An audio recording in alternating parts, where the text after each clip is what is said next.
I see. Then, how precisely does the Quran specify a woman's dress code? As I told you, I gave you a verse of the Quran. Yes, of that Surah is- Nur, chapter 24, verse 31. That said to Yes. the believing woman, she should lower her gaze and guard her modesty and display not her beauty except what appears ordinary of. The second verse is of Surah Ahzab, chapter 33, verse 59, which says that, O Prophet, tell your wives and your daughters and the believing women, when they go abroad, they should put on the cloak, they should put on the overcoat. The Arabic word is jilbab, so that they shall be recognized and it will prevent them from being molested. So this is when I spoke about the 6 criteria. These 2 verses, along with the other hadith, give you the 6 criteria. That the complete body should be covered. The only part that can be seen are the face and the hand of the wrist. And loose clothes. And loose clothes should not be transparent. No. And if the adult, preferably they wear a jilbab and overcoat. So that fulfills all the criteria. The moment you wear overcoat, it fulfills the criteria of being loose, without the figure being seen, and it should not be translucent. How about jilbab with lots of flashy sequins and? As one of the criteria, it should not be so glamorous so that it attracts the opposite sex. Now, when you have sequins and flashing, the whole thing is defeated. The purpose is defeated. So if you have something very flashy, fine, it can be well made. It's not compulsory it should be black. Some people have misconception that the burqa or the hijab should be black. Fine, if you wear black. Where does that come from, you think? No, it's come from the culture. See, for example, if a person wears black, maybe he may have to wash it once in a week. If you wear white, he may have to wash it every day. So choice is there, yours. You can wear white, you can wear any other color, but it should not be glamorous. I see. So any color is permissible, but wearing black gets dirty less. So you can wash it less, so that choice is yours. So this is a misconception that a Muslim woman should only wear black. This is wrong. But she should wear an overcoat so that it is loose and the figure is not seen.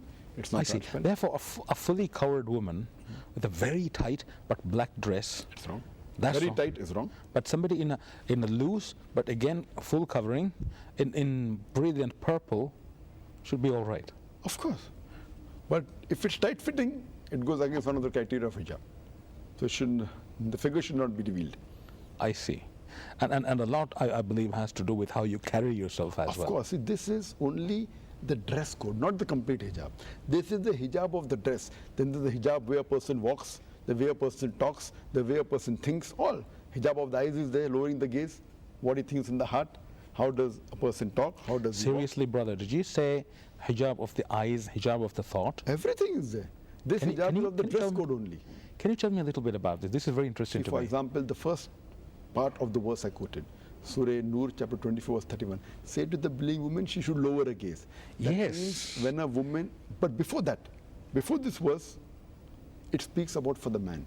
Normally, scholars speaks about hijab for the woman, but Allah subhanahu wa ta'ala first speaks about hijab for the man and then for the woman.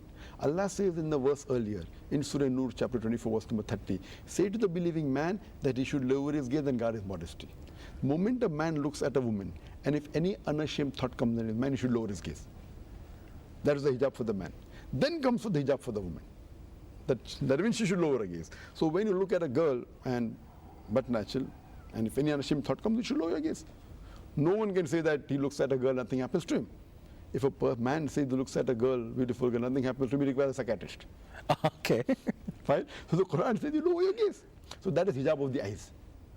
And the hijab of thought. When you look at a girl and think something wrong about her, you start thinking obscene things, that's hijab of the thought, hijab of the heart. So all this put together is a complete hijab. There may be a lady who may be following all the dress code, completely covered, loose clothes, not tight fitting, everything, but if her behavior is not good,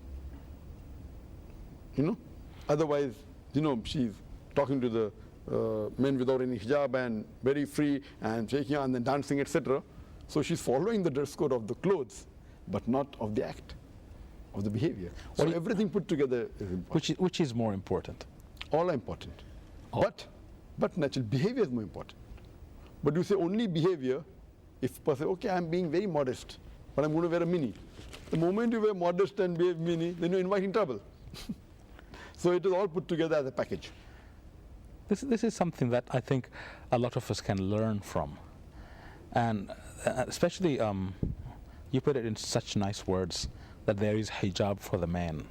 First for the man, then for the woman.